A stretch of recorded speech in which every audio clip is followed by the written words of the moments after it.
जय यीशु। प्रभु यीशु के सामर्थ्यवान नाम पर और एक बार आप सभी लोगों को अभिवादन करता हूं। बाइबल तीर्थ यात्रा के 131वां दिन की व्याख्या में स्वागत करता हूं। हालेलुया।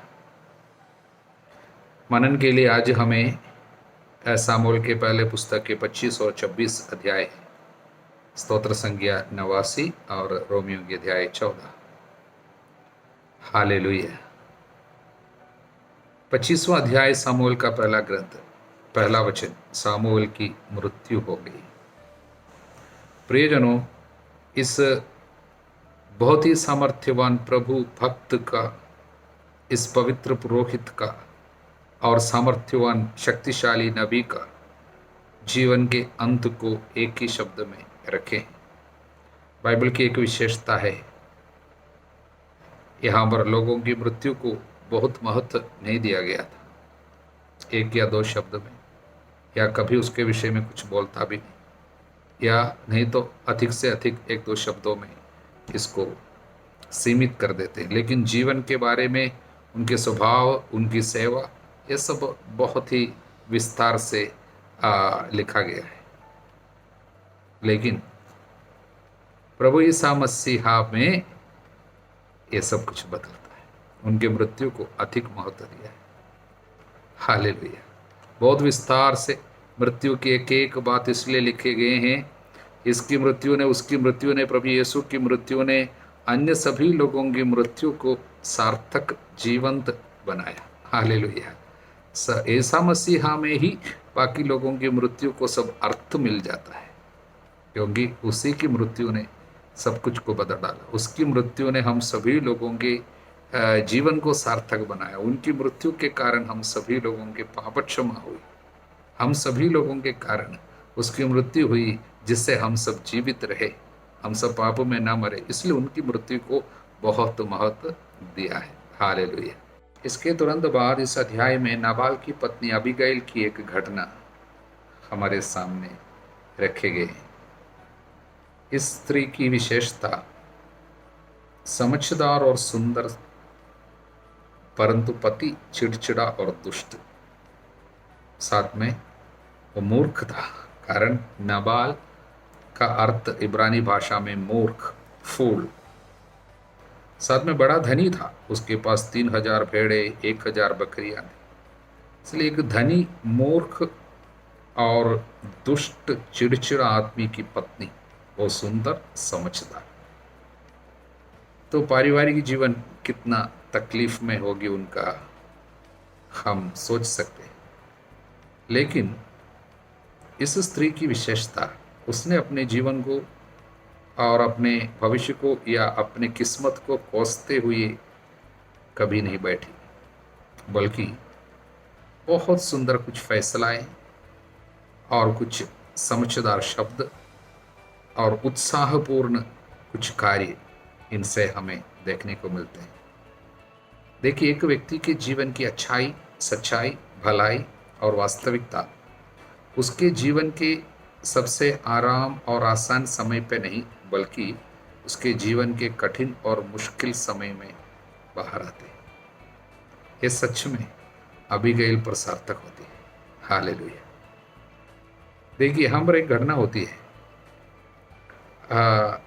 दाऊद और उनके साथियों ने ये नाबाल के सेवकों की और उनके भेड़ों की रक्षा किया था कार्मल के उजाड़ खंड में, क्योंकि समय बहुत खराब था।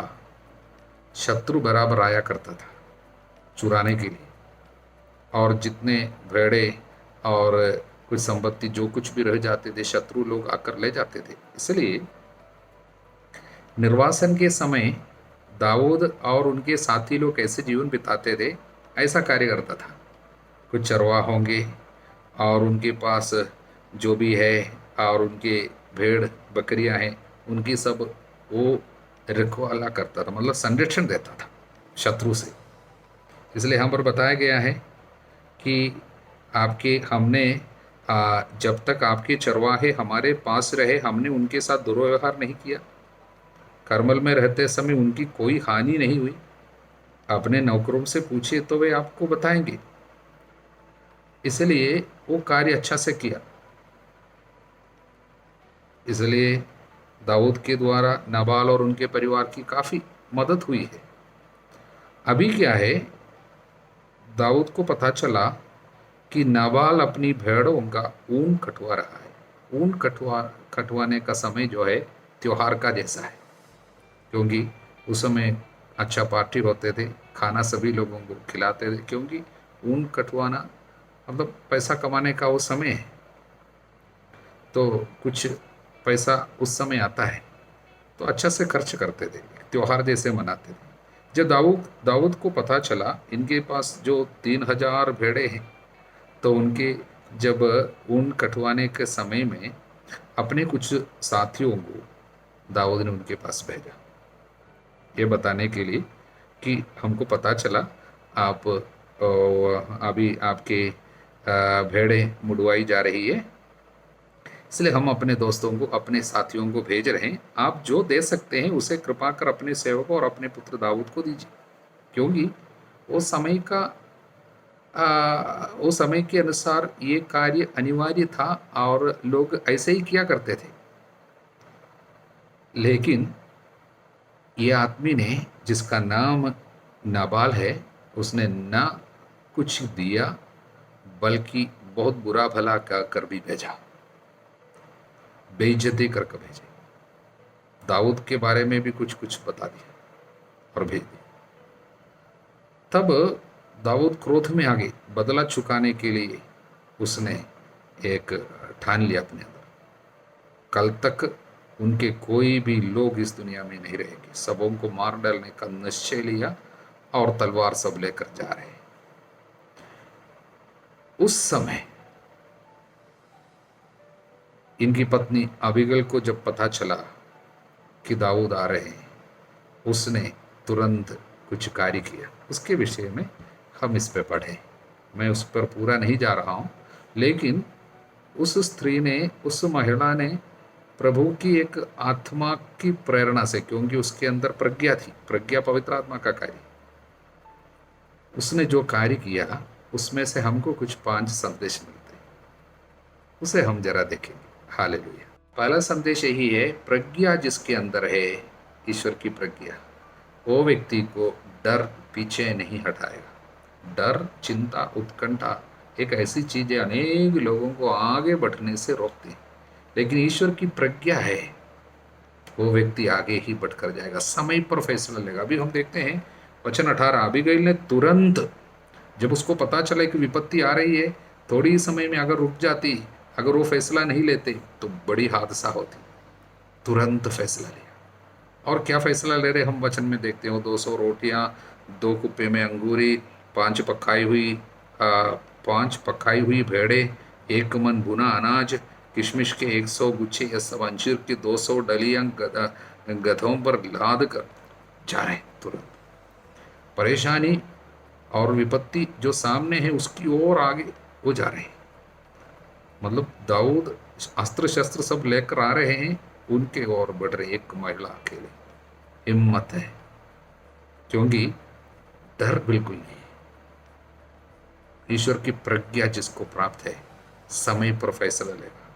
उनकी वो फैसला बहुत अच्छी फैसला थी, उनके पूरे खानदान को बचाए। हालेलुया। ये पहला संदेश, ईश्वर की आत्मा जिसको प्रज्ञा देता है वो समय पर सही फैसला लेगा, डर उसको पीछे नहीं हटाएगा। दूसरा संदेश, विनम्रता विपत्ति से बचाती है। अब यहाँ पर हम इस स्त्री पे विनम्रता देखते, इतना विनम्र होती है कि हम आगे बढ़कर देखते हैं वचन 24 और वचन 23। दाऊद को देखते ही अबीगैल छड़ गधे पर से उतर पड़ी, दाऊद के सामने पृथ्वी पर माथा टेक कर उसे प्रणाम किया, उसके पांव पड़कर निवेदन किया, श्रीमान आप इसे मेरा दोष समझे।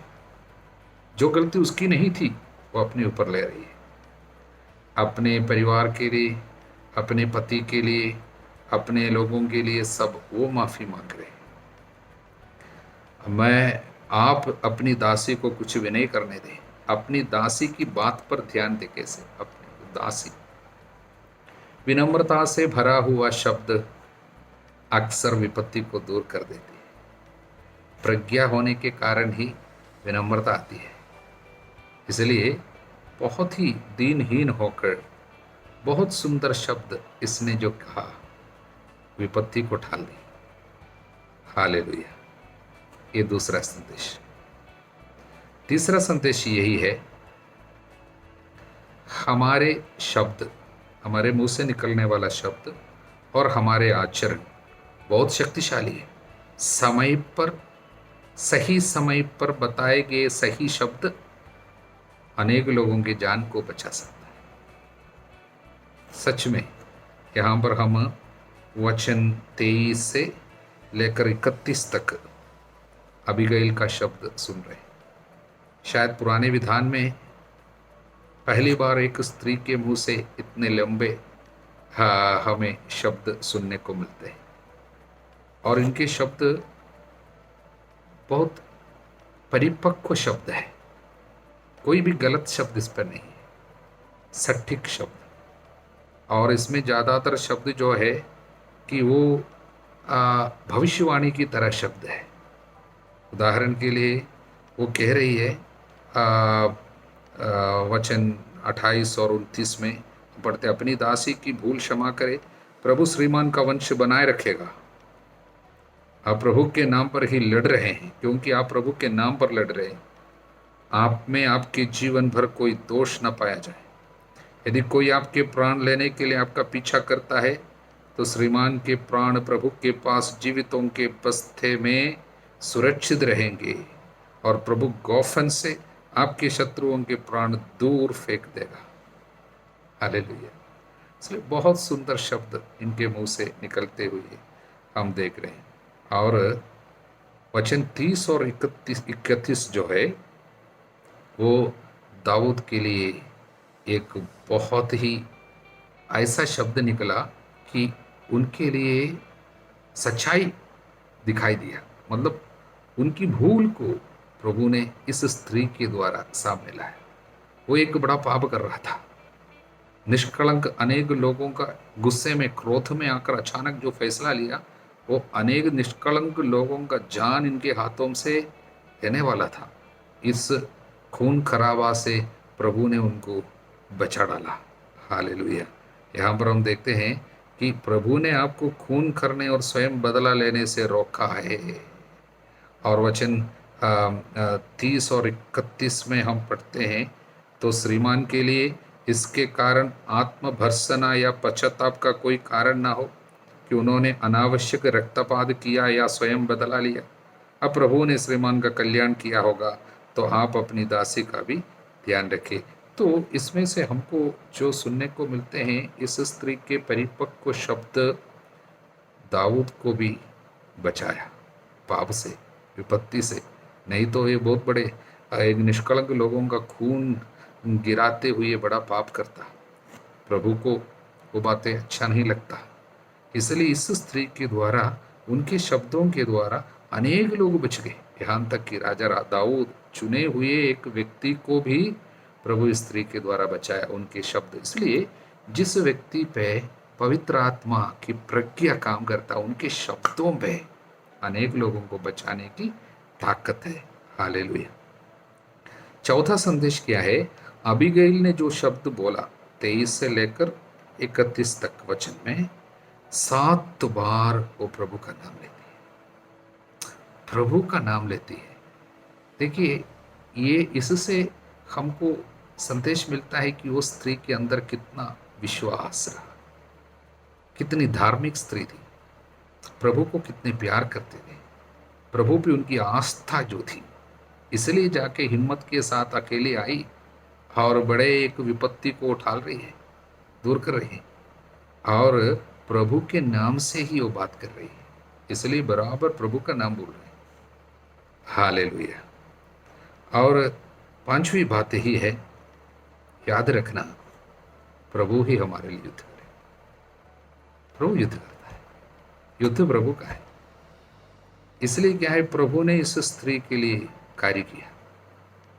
जीवन में एक विपत्ति आई, बहुत बड़ी एक तकलीफ आई, और समस्त परिवार को खत्म करने वाली एक खतरनाक विपत्ति आई, लेकिन प्रभु उनके लिए खड़ा रहा। हालेलुया। इसलिए हम 32 और 33 वचन में दाऊद ने अबीगैल से कहा, प्रभु इस्राएल का ईश्वर धन्य है जिसने तुम्हें आज मुझसे मिलने भेजा है। तुम्हारा विवेक धन्य है, तुम भी धन्य हो, क्योंकि आज तुमने मुझे रक्त बहाने और स्वयं बदला लेने से रोका है। Hallelujah, hallelujah. इसलिए इस स्त्री के द्वारा प्रभु कार्य किया। प्रभु कार्य करता है। प्रभु ही हमारे इस युद्ध क्षेत्र में, क्योंकि हम सभी लोग कभी गुस्से में आकर, क्रोध में आकर क्या क्या युद्ध करने जाते हैं, प्रभु हमारे लिए युद्ध करता है, प्रभु ही हमको बचाता है। इसलिए इस स्त्री को उनके तकलीफों में प्रभु छोड़ नहीं दिया, नाथ नहीं छोड़ा। अकेले तो आ रही थी, लेकिन प्रभु ने उनको अकेले होने नहीं दिया। प्रभु उनके साथ रहकर उनके लिए कार्य किया, और दाऊद के लिए भी प्रभु ने कार्य किया। एक स्त्री के सही समय पर लिया हुआ फैसला कितने लोगों के लिए आशीर्वाद का कारण बन रहे। बाद में दाऊद के जीवन में भी एक बदलाव हम देखेंगे, अगले अध्याय में ही देखेंगे हम बदलाव देखते हैं, क्योंकि तुरंत फैसला अब नहीं लेगा। हालेलुया। क्योंकि गुस्से में आकर अभी जो फैसला लेने के लिए जा रहा था, अब ऐसा नहीं करेगा। इस तरह बहुत सुंदर 5 संदेश अबीगैल के जीवन के द्वारा प्रभु हमको दिया है। प्रभु को धन्यवाद। अब 26वां अध्याय में दाऊद द्वारा साउल को पुनः प्राण दान की एक घटना। हालेलुया। 24वां अध्याय में एक घटना हमने देखी, उसी के समान और एक घटना 26वां अध्याय में हुई। लेकिन इसमें एक विशेषता है, भले ही घटना एक ही प्रकार का है, लेकिन 24वां अध्याय की घटना में बुराई के बदले भलाई कर रहा था, लेकिन यहाँ पर महत्व कुछ और बात पे। वो क्या है? वो है सब कुछ प्रभु पर छोड़ना। यहाँ के मुख्य फोकस जो है ये 26वां अध्याय पे जो घटना है, उसमें प्रभु पर छोड़ दो, सब कुछ प्रभु करेगा। प्रभु अपने समय पे बदला चुकाने दो। उसका कारण क्या है? ये फर्क ये दोनों घटनाओं में क्यों आए? उसके बीच में 25वां अध्याय पे जो घटना भी अभी हमने देखा, उसी से उनको सीख मिली। यानी अबीगैल की द्वारा, यानी ये जो घटना हम लोग नाबाल और अबीगैल की घटना पे है, दाऊद को एक सीख मिली। स्वयं बदला चुकाने के लिए जा रहा था, लेकिन प्रभु ने बीच में रोक लगाया और उनके आंखों को खोल दिया अबीगैल के द्वारा। तब से अब वो बदला तुरंत चुकाने नहीं जा रहा है। हालेलुया। इसलिए वो क्या बोल रहा है? प्रभु स्वयं उसको मारेगा, या ऐसा दिन आएगा जब वो स्वयं मर जाएगा, या लड़ाई में मारा डाला जाएगा। वो उसका कार्य प्रभु करने दो। वचन 10 में हम इसमें हस्तक्षेप नहीं करेंगे, ऐसा है। ये सीख उनको ये 25वां अध्याय की घटना से मिली है। हालेलुया। प्रियजनों, यहाँ पर शत्रु को सामने मिल गया, फिर भी वो कुछ करता नहीं है। इसमें ऐसा करना हो, शत्रु को सामने मिलने पर भी बदला नहीं चुकाना। उस समय पिछले बार जब छोड़ दिया, उस समय उसने बोला था, अभी हम आपके पास नहीं आएंगे बेटा, मैं आपको अभी मारने की कोशिश कभी नहीं करूँगा, बोला था। लेकिन उसका पश्चाताप थोड़े समय के लिए रह गया, अभी फिर से आया। इसलिए इसको मारने के लिए शायद अधिक कारण दाऊद के पास है। एक बार मौका दिया, फिर भी आया, उसके बावजूद वो मौका दे रहा है। कारण एक भरोसा है। एक 3 प्रकार की भरोसा है इसमें। पहली भरोसा है प्रभु सब कुछ समय पर ठीक करेगा, ये भरोसा, समय पर सब कुछ प्रभु करेगा। हालेलुया। दूसरी भरोसा, प्रभु मेरा संरक्षण करेगा। इसलिए तो 3000 शत्रु है साउल के साथ, 3000 लोग आए, और यहाँ पर दाऊद अपने साथी एक ही साथी के साथ आ रहा है शत्रुओं के बीच में, उनको प्रभु संरक्षण दिया। लेकिन साउल जो है 3000 साथियों को लेके आए हैं, और संरक्षण के लिए हमेशा अपने पास भाला रखा करता है। यहाँ पर क्या है? सोते समय उसका भाला उसके सिरहाने जमीन में गड़ा हुआ था, और साथ में 3000 लोग उनके चारों ओर सो रहे। फिर भी संरक्षण उनको कहाँ था? दाऊद उसके पास तक पहुंच गया। संदेश यही है, ना तो राजाओं पर भरोसा रखो, ना किसी मनुष्य पर जो बचाने में असमर्थ है। संरक्षण कहाँ से आता है? प्रभु से आता है, दाऊद को पता है। इसलिए 3,000 शत्रुओं के पास केवल एक साथी को लेकर गया। इसलिए एक साथी को लेकर गया, उनको कम से कम साक्षी देना चाहिए इस बात का कि प्रभु जो कार्य कर रहे हैं कम से कम और एक जन देखे। इसलिए हालेलुया। और तीसरी भरोसा क्या है कि प्रभु पुरस्कार देगा समय पर। 23वां वचन में हम इस तरह पढ़ते हैं, प्रभु हर एक को उसकी धार्मिकता तथा ईमानदारी का फल देगा। प्रभु पुरस्कार देगा, ये विश्वास बहुत जरूरी है। इब्रानियों के पत्र में एक और वचन मैं आपको पढ़कर सुनाता हूँ। इब्रानियों के नाम पत्र अध्याय 6 वचन 10 में इस तरह लिखा है, ईश्वर अन्याय नहीं करता। आप लोगों ने उसके प्रेम से प्रेरित होकर जो कष्ट उठाया, संतों की जो सेवा की और अब भी कर रहे हैं, ईश्वर ये सब नहीं भूल सकता। आप जो भी सेवा कर रहे हैं, दूसरों के लिए जो भी कार्य किया, प्रभु उसको भूल नहीं सकता। ये भरोसा होनी चाहिए। इस तरह का 3 भरोसा है तो हम कभी बदला नहीं चुकाएंगे। चाहे उन लोग हमारे साथ कितना भी अन्याय करें, हम स्वयं बदला नहीं चुकाएंगे, क्योंकि हमारे भरोसा है प्रभु पुरस्कार देगा, समय पर सब कुछ अच्छा करेगा। मेरे शत्रुओं को भी मेरा मित्र बना देगा, समय पर प्रभु मित्र बना देता है। वो सूक्ति ग्रंथ के सूक्ति ग्रंथ के अध्याय 16 वचन 7 में है, 16:7 या यदि प्रभु किसी के आचरण से प्रसन्न है तो वह उसके शत्रुओं से भी उसका मेल कराता है। शत्रुओं से भी मेल कराने वाला, इसलिए प्रभु ये सब कुछ करता है। ये भरोसा जब है, इस तरह दाऊद की तरह हम व्यवहार कर पाएंगे। हालेलुया। स्तोत्र संख्या 89 पे हम आए हैं। इसके विषय में लिखा है, ये एक मस्कील है, इसराही यत्तान का। यत्तान नामक आदमी ने इस स्तोत्र को रचा है और एक मस्कील है। मस्कील का मतलब कुछ नई शिक्षा दे रहा है। यह स्तोत्र की विशेषता, इस पे ये यत्तान जो है एक बड़ा प्रश्न हमारे सामने ला रहे हैं। वो प्रश्न यही है कि प्रभु ने दाऊद से एक प्रतिज्ञा की थी। वो प्रतिज्ञा सामुएल के दूसरा पुस्तक अध्याय 7 वचन 12 से 17 तक में हम पढ़ते हैं। सामुएल के दूसरे ग्रंथ के 7वां अध्याय पे ये एक प्रतिज्ञा नबी नाथान के द्वारा प्रभु ने किया था। वो प्रतिज्ञा इस प्रकार है, इस तरह तुम्हारा वंश और तुम्हारा राज्य मेरे सामने बना रहेगा, उसका सिंहासन अनंत काल तक सुदृढ़ रहेगा। दाऊद का सिंहासन सुदृढ़ रहेगा, यानी अंत तक, पृथ्वी के अंत तक दाऊद के वंश का कोई शासन करेगा। एक वादा प्रभु ने किया है। लेकिन अब ये स्तोत्र ग्रंथकार का प्रश्न यही है, प्रभु ऐसा वादा तो किया था, वचन 30, मैं उसका वंश सदा बनाए रखूंगा, उसका सिंहासन आकाश की तरह चिरस्थायी होगा। वचन 35, मैं अपनी प्रतिज्ञा भंग नहीं करूंगा, अपने मुख से निकला वचन नहीं बदलूंगा। यह सब बोला था, लेकिन एक ऐसा समय आया, वह है बाबुल का निर्वासन, बाबिलोनियन बाबिलोनियन कैप्टिविटी। बाबिलोन का राजा यानी बाबुल का राजा नबूकदनेस्सर आकर समाप्त कर दिया इसराइल को पूरा, विशेषकर यरूशलेम को, मंदिर को ध्वस्त कर दिया, दीवार गिरा दिया और राजा को और प्रजा को, सभी लोगों को बाबुल में निर्वासन में लेकर गया। तब इसराइल के लिए राजा नहीं रह गया, नबूकदनेस्सर इनका राजा रह गया। इजराइलियों पर भी उसका शासन हुक्म चला।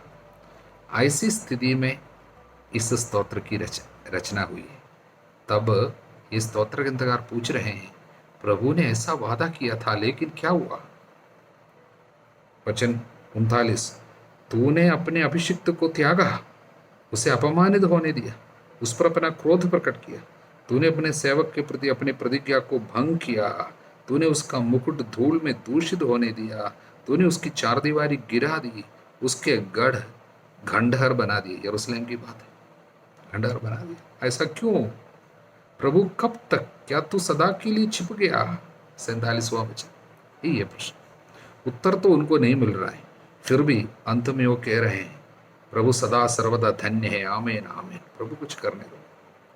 इसकी आंखों के सामने उनको समझ में नहीं आया कि क्यों ऐसा हुआ, लेकिन हमको समझ में आ रहे हैं आज हर एक ईसाई को। इसलिए हर एक ईसाई लोग क्रिसमस के समय में सदियों से, अनेक सदियों में ये स्तोत्र गाया करता था क्रिसमस के दिन। कारण क्या है? प्रभु ईसा मसीहा के जन्मदिन पर इसको क्यों गाते हैं? क्योंकि इस स्तोत्र में जो भी बातें बताए गए, जो प्रश्न उठाया गया, उस प्रश्न का उत्तर उस दिन मिला। दाऊद के वंश में एक राजा, उसका राजत्व का अंत नहीं होगा। राजा प्रभु ईसा मसीहा राजा है, उसका राजत्व अंत तक रहेगा। ईश्वर का राज, उसका अंत नहीं होगा, प्रभु का शासन। इसलिए उस समय भले ही इस प्रश्न का उत्तर उनको नहीं मालूम था, आज हमारे पास उत्तर है। उत्तर का नाम है प्रभु ईसा मसीहा। उसका राज अनंत काल तक बना रहता है, उसका शासन का अंत नहीं होगा। हालेलुया। रोमियो के अध्याय 14 में संत पौलुस के द्वारा और एक सुंदर संदेश प्रभु हमको देते हैं। वो है, विश्वासियों में सभी लोग एक प्रकार से आध्यात्मिकता में आगे नहीं बढ़े। कुछ लोग कमजोर हैं, कुछ लोग थोड़ा आगे बढ़े हो, कुछ लोग और बढ़ा होगा। सब लोग एक समान नहीं है, इसलिए कमजोर लोगों की कभी हमें दोष नहीं लगाना चाहिए। उदाहरण के लिए, शुरुआत में इसी ग्रंथ में, इसी पत्र में, रोमियो के नाम पत्र में संत पौलुस सिखाया, मुक्ति जो है हमारे कर्म के कारण मिलने वाली चीज नहीं है। संहिता के कर्मकांड के अनुसार मिलने वाली चीज नहीं है मुक्ति। मुक्ति विश्वास द्वारा, कृपा से, थ्रू फेथ बाय ग्रेस हमको मिलते हैं। प्रभु में विश्वास करने के कारण हमको मिलता है, और हमारे कर्म के अनुसार नहीं है, ईश्वर की दया है। इसलिए पुराने विधान के लेवी ग्रंथ में हमने शुद्ध अशुद्ध की व्याख्या, कुछ खाना अशुद्ध है, इसको खाना नहीं है, इसको छूना नहीं है, इस तरह के भोजन संबंधी नियम थे। और कुछ दिन को अच्छा मानता था, कुछ दिन को अशुद्ध मानता था, इस तरह का नियम था। वो सब प्रभु यीशु में जब हम आ गया, वो सब मान्य नहीं है, अब वो सब लागू नहीं है। हम ईसा मसीहा के कारण आज़ाद हो गए। अब हम गुलाम नहीं है, संहिता के गुलाम नहीं है। हम ईश्वर के संतान होने के कारण आज़ादी का अनुभव करते हैं। लेकिन कुछ लोग इतने आज़ादी में नहीं आया, भले ही विश्वास करता है, विश्वास तो करते हैं, फिर भी उन लोग शुद्ध अशुद्ध को मानता है, कुछ खाना नहीं खाता है, उनके लिए अच्छा नहीं है। किसी मांस को नहीं खाता होगा। हालेलुया। इसलिए आप लोग जो ये फ्रीडम यानी आज़ादी का अनुभव कर रहे हैं, आध्यात्मिकता में आगे बढ़े हैं, दुर्बल लोग, जब कमज़ोर लोग शायद किसी चीज़ को अशुद्ध मानते हैं, तो उनकी निंदा नहीं करनी चाहिए। क्योंकि वचन कहता है, जो प्रभु के नाम पर परहेज करता है, अगर जो परहेज करता है तो प्रभु के नाम पे परहेज करता है, वो ईश्वर को धन्यवाद देता है। हालेलुया। किसी दिन को कोई शुभ मानता है, वो प्रभु के नाम पे शुभ मानता है। जो खाता है वो प्रभु के नाम पे खाता है, जो नहीं खाता वो प्रभु के नाम पे नहीं खाता है। इसलिए क्या है, यदि हम जीते रहते हैं तो प्रभु के लिए जीते हैं। वचन 8, यदि हम मरते हैं तो प्रभु के लिए मरते हैं। इस प्रकार हम चाहे जीवित जीते रहे या मर जाए, हम प्रभु के ही है। हालेलुया। इसलिए वचन 10, तो आप क्यों अपने भाई का न्याय करते हैं? क्यों आप अपने भाई को तुच्छ समझते हैं?